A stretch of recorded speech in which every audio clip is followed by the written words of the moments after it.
Welcome to the Soul Archaeology podcast, a space for connection, resonance, witnessing, and learning.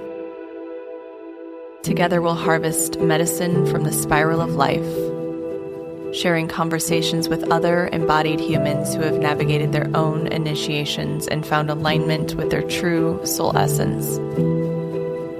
With weekly astrology, energy updates, embodied conversation, and channeled teachings, this is a space for you to land and find resonance with the spiral of your own soul.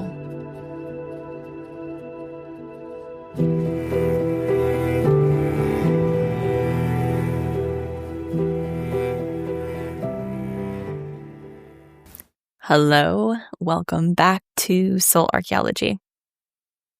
I'm so happy to be here with all of you, as always.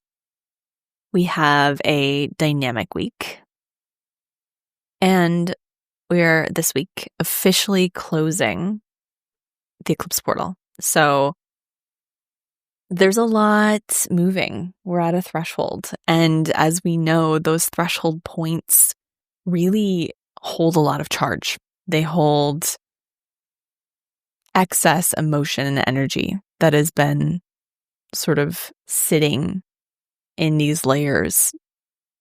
And when we reach the ending of something or the closing of something, typically that excess, whatever hasn't been processed, the emotions, the feelings, the energy comes to the surface when we meet that threshold.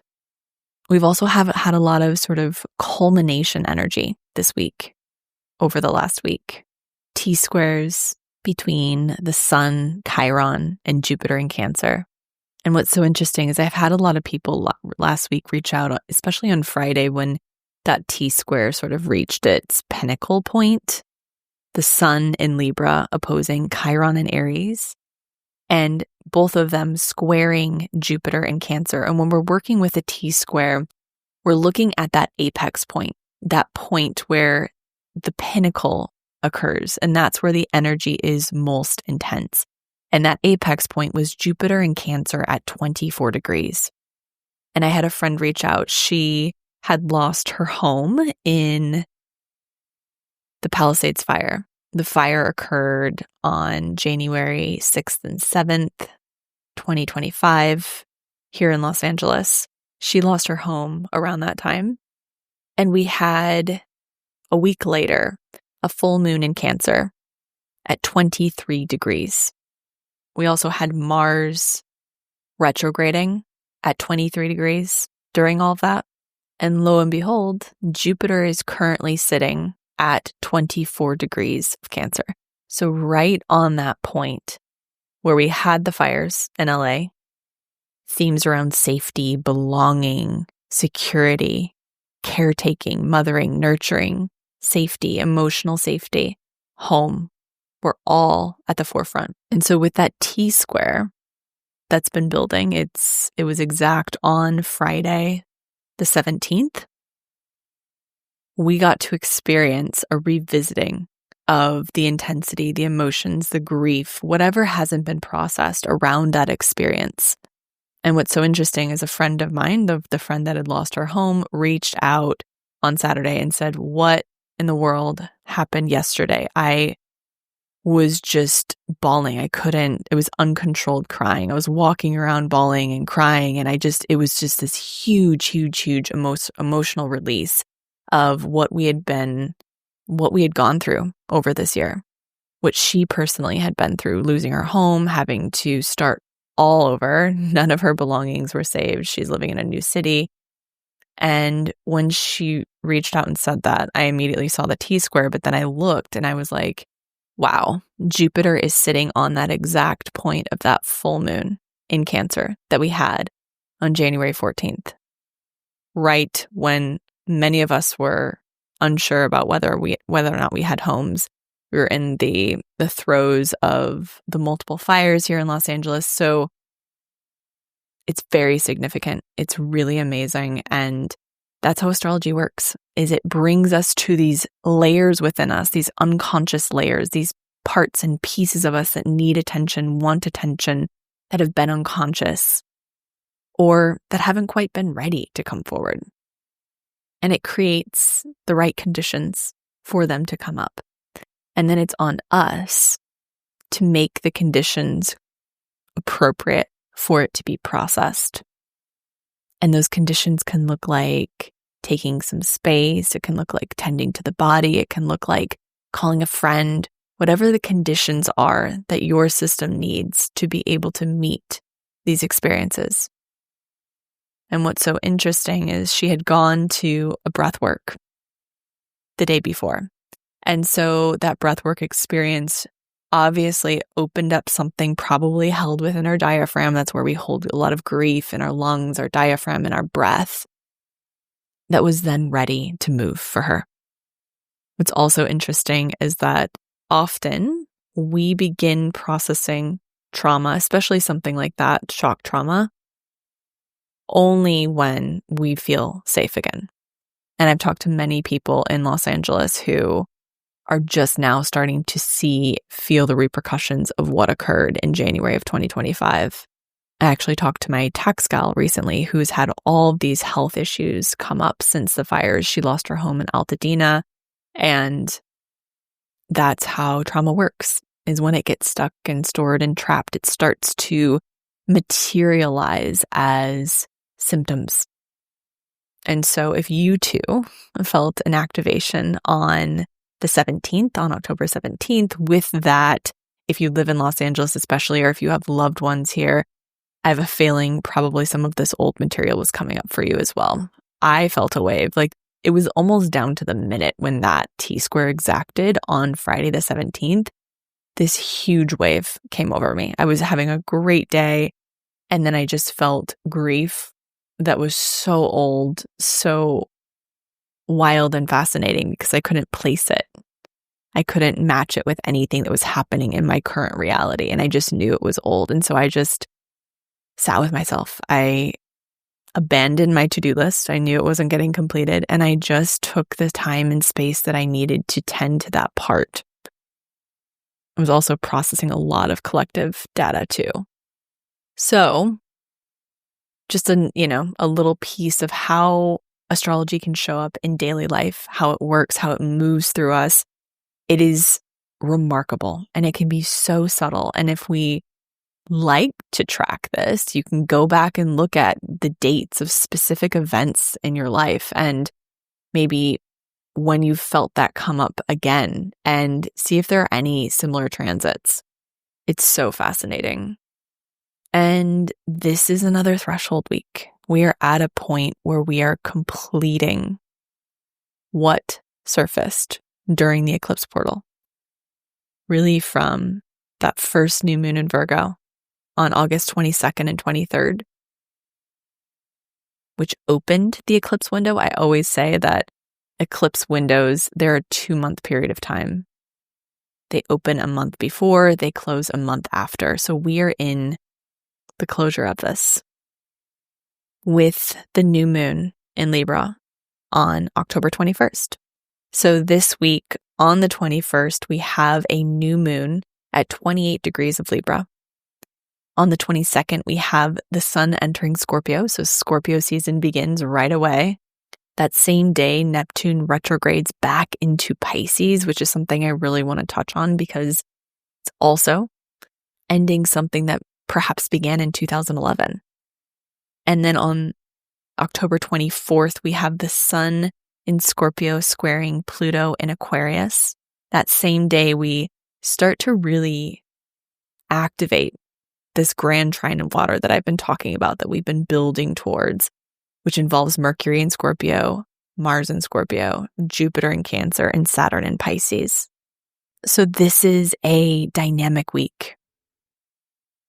This week closes one chapter and opens another. This is a moment where we begin to stabilize, integrate, and reorient after months of karmic recalibration with eclipse season. And we're moving from a season of air to a season of water. Neptune's leaving fire. Saturn has left fire. We're moving back into the watery realm of Pisces. This is going to touch back on themes that were unfolding for you in March of this year. the wider picture of what's occurring, which you can even go back to my 2025 forecast episode, but the wider shift that we're in is we're moving from an era of water and earth to an era of fire and air. We have Neptune and Saturn shifting from water to fire.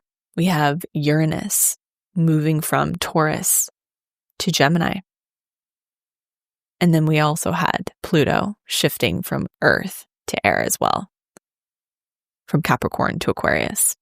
So we're in this phase of moving from the watery, earthy realm to this very fast wildfire.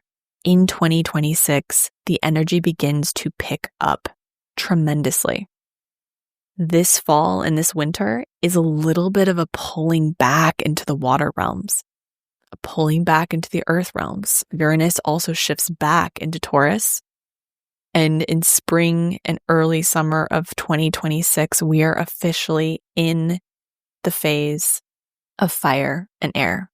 And in many ways, I think we've been in this water, earth energy to really prepare our physical bodies, our nervous systems, our emotional systems for the fast pace at which the energy will be moving next year.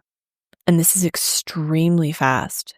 And we need really strong physical vessels in order to hold the intensity of this rapid movement. And I know I say that a lot, but that's so much of what this eclipse season brought forward for us. What old unconscious material is impacting our present state.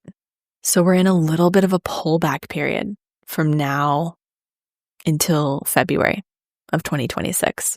This is going to be deep. It's going to ask for us to look at where this unconscious material lives, how we can be with it in a more intentional, loving, embodied way, how we can integrate it into our physical bodies, into our fascia, into our bones, our muscles, our tissues, our brain, so that we can feel more resilient, more expanded, ready for what's to come next year.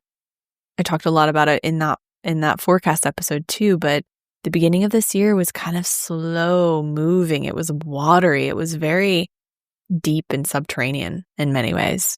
Mars was retrograding through Cancer. We had Saturn and Neptune at the late degrees of Pisces. We had a Venus retrograde. And then once the summer hit, we catapulted into this new timeline. Everything was rapid and fast. Uranus entered Gemini in July. We're going to move into a little bit of a slowdown now. We're moving from this rapid, fast, electric transformation to more of a conscious embodiment phase. How can we let this transformation land? How can we tend to the places within us that have been activated so that we can actually embody the change that we desire? So we have our new moon in Libra on October 21st. It's at 5:24 a.m. Pacific. It's at 28 degrees of Libra. And like I said, this closes the eclipse portal officially. We get to really close the door on eclipse season.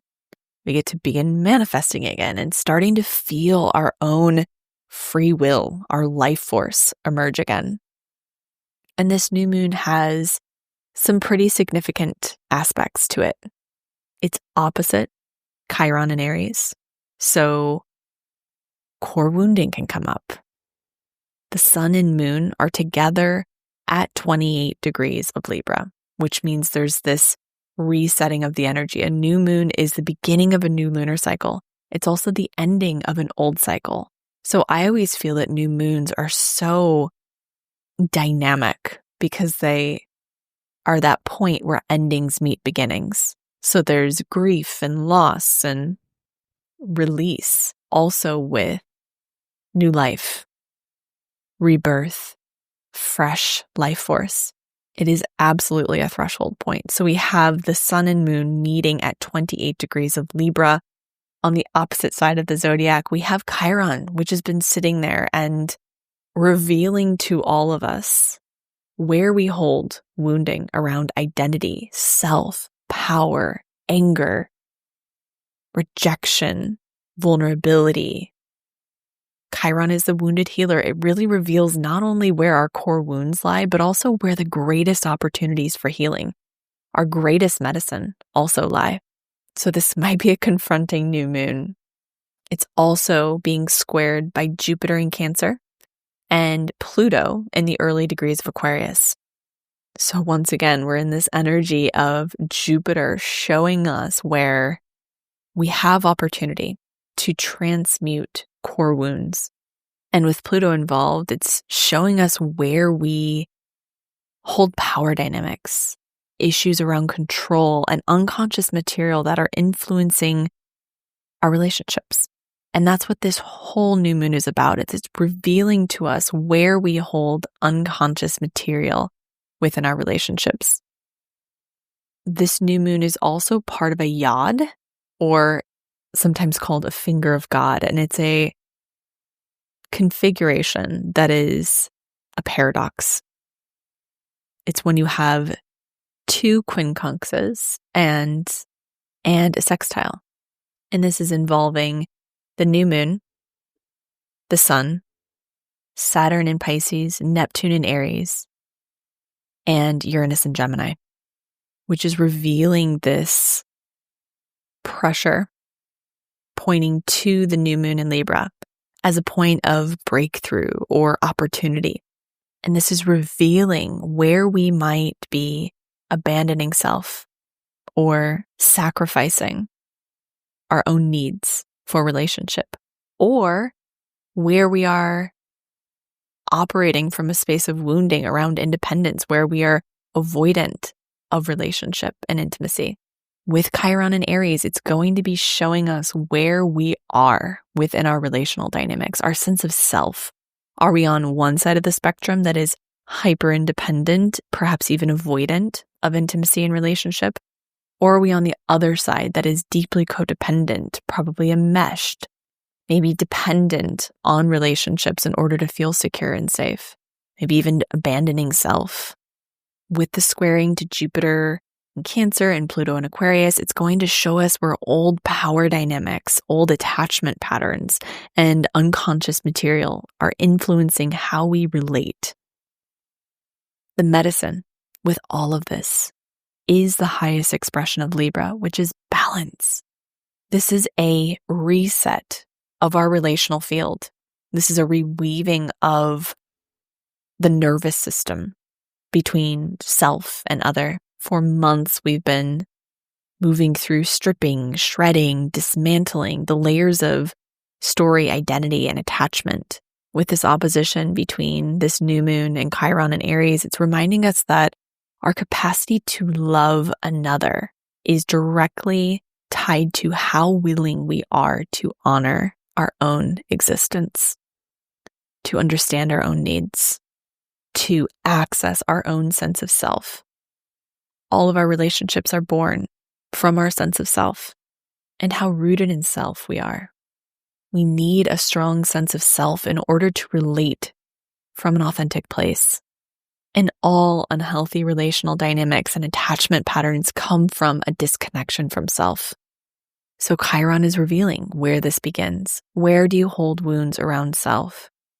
Jupiter in Cancer is opening up space for us to really understand how we can love another and stretch our heart's capacity while remaining connected to self.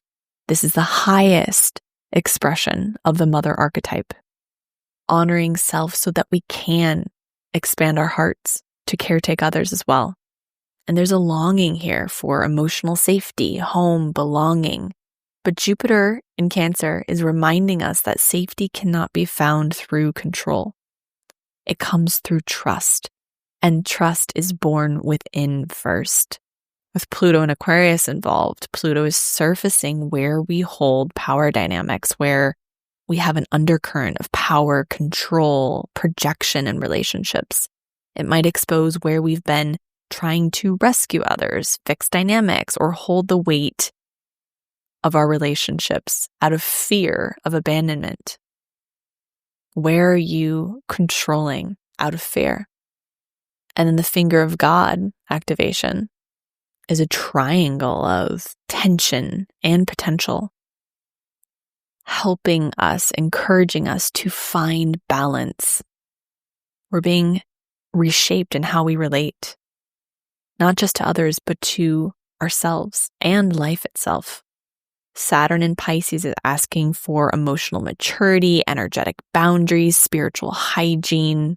Neptune in Aries is revealing where we perhaps are living in illusion, where we are afraid to take risks, or where we are waiting for life to happen. Uranus in Gemini is showing us how we communicate within relationships. And these energies are really funneling energy towards Libra, towards the integration point. Can we stay in connection without losing truth? Can we stay in connection without losing self? Can we be boundaried and connected? Can we be soft without collapsing, strong without hardening? Libra is the bridge. Its true mastery is in its embodied attunement, not in self-abandonment or harmony at all costs. This is about living as a bridge between body and mind, self and other, chaos and order. It teaches us that beauty is not avoidance of conflict. It's the grace that arises from staying present with paradox. And relationships are points of alchemy, points of growth and evolution and change. Balance comes from a living practice, breath, boundaries, movement. This is not necessarily a light and airy new moon in Libra. The next day we shift into Scorpio season. The sun moves from that 28-degree point, really bringing up relational pieces and parts, nervous system pieces and parts that we need to integrate at the end of Eclipse or the end of Libra season. So when we move into Scorpio season, we can begin alchemizing these in a deeper way. The shift from Libra to Scorpio is so fascinating to me. It goes from this sort of surface level relating and talking and flirting and communicating and socializing to deep, deep, deep transcendent connection. It brings us into the unconscious layers, into the layers of control, the nervous system, attachment, power. Moving from the 7th house to the 8th house is a little bit rocky. This new moon is ruled by Venus. Venus is in Libra, so that definitely helps keep it lighter. But we have Mars and Mercury in Scorpio. We have Saturn and Neptune in Pisces. Scorpio is going to take its spidey sense and look at and reveal where we are living inauthentically, where we are living at the surface. Whatever is been forged by fire will deepen this Scorpio season. Those relationships that have been forged by fire, where you've been able to be with the density, be with the intensity, be with the pain, the conflict, forging your relationships in a deeper way. Many relationships might not survive this new moon because this isn't a checkpoint. This is a point where we are looking at what can stay and what needs to go. What can be forged even deeper. The Scorpio season is going to reveal what is real.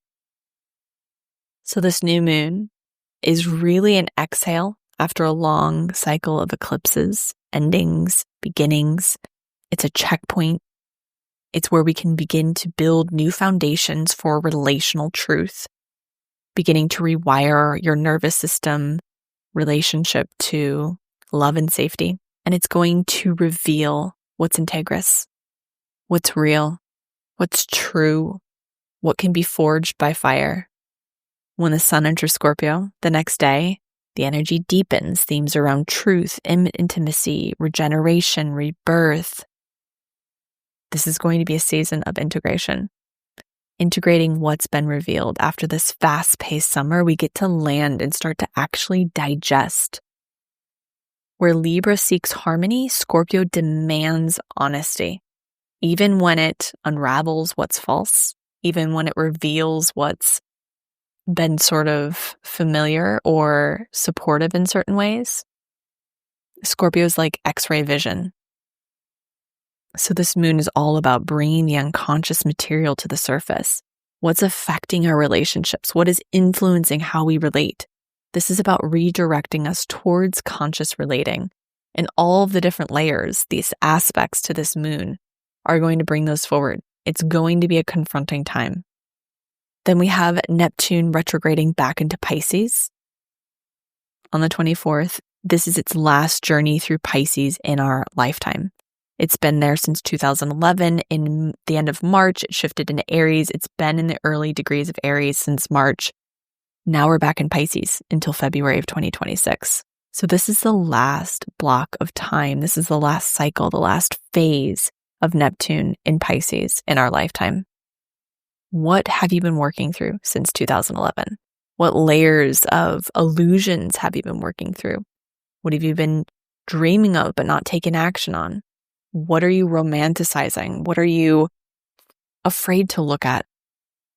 There's heightened sensitivity with Neptune and Pisces, psychic awareness, dream activation, a lot of emotional processing that can come up, revealing to us where we are escaping, where we may be dissociating or escaping or living in confusion from the last decade of Neptune and Pisces. This is a time to clear the last remnants. Because when we enter Neptune and Saturn and Aries at the 0 degrees Aries point in February of 2026, things are going to get very real. So this is where we need to look at where we're living in illusion, where we are romanticizing, where we are waiting to be saved, where we're living in victim consciousness with Saturn in Pisces as well, and how we can take action, take the reins of our life, really move with our dreams and desires, not from a place of illusion, but a place of embodied truth, confidence, power, focus. On the 24th, we also have the Sun square Pluto. Power and truth collide here. This is where we reveal the gap between authenticity and control. This can expose power dynamics within your relationship to self, your relationship to others, collective power dynamics. This is always a very exposing transit. There could be some significant collective themes emerging, things happening on the news. And then we begin to deepen into this grand water trine. So Mercury in Scorpio, Mars in Scorpio, Jupiter in Cancer, Saturn in Pisces. This is going to start giving us opportunities to break through some of these tension patterns, some of this scorpionic pressure, these water fire transits. This is an opportunity for deeper emotional integration. After so much air, cerebral energy, we begin to root back into feeling, being.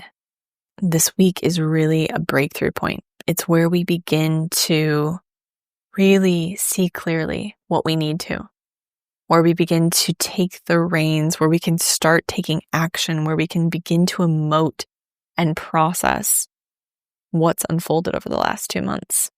Themes that we were navigating in January of 2025, March of 2025 will likely emerge, especially with Neptune shifting back into Pisces, this activation of Jupiter at the 24-degree point of Cancer. This is significant. This is the last big push of 2025. Gosh, this is the last big push of the last 5 years.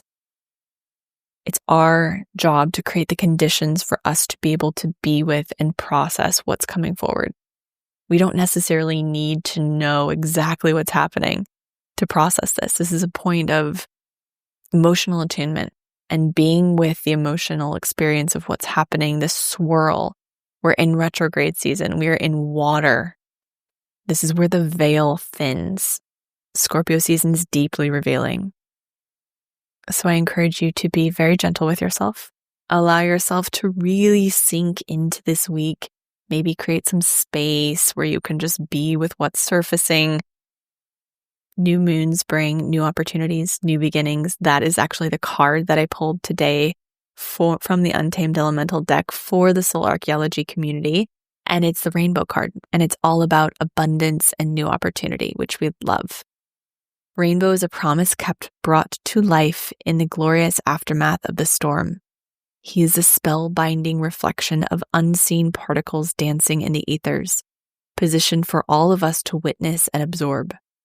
Wrapping you in his complexion of 7 mystical colors, Rainbow's serene vibrancy illuminates inclusiveness and cohesion, unwrapping a very important message of fortune. Rainbow rewards you with a vast reminder of your own glorious horizon. He is a powerful indicator that suffering and scarcity are never the final destination, and that your birthright is a continuously replenishing wellspring of abundance and new opportunity. Now is a time to cross the bridge and unlock the false perceptions of your hindrances so that you may surrender them to the light and receive the blessings that are ready to reveal themselves to you. When it's balanced, you might feel renewed optimism after a trial. When it's imbalanced, you might feel stuck in the despair of the aftermath of destruction. To bring into balance, find your creative flow within each moment so that you become connected to your authentic expression without altering yourself to please others. So powerful, especially because all of these transits we just talked about are revealing where we are holding ourselves in old patterns in the past, where we're maybe operating from victim consciousness, where we're afraid to take the reins of our lives, where we are letting the past manifest our current reality. So this could be a breakthrough point this week. Thank you as always for being here, for your presence, for your attunement to your own experience, for the dedication to evolution and healing. And as always, thank you so much for sharing these episodes, sharing on social media, sharing with a friend or a family member, sharing with anyone who you think would resonate with this episode. As always, take what resonates, leave what does not. Thank you for being. Happy new moon.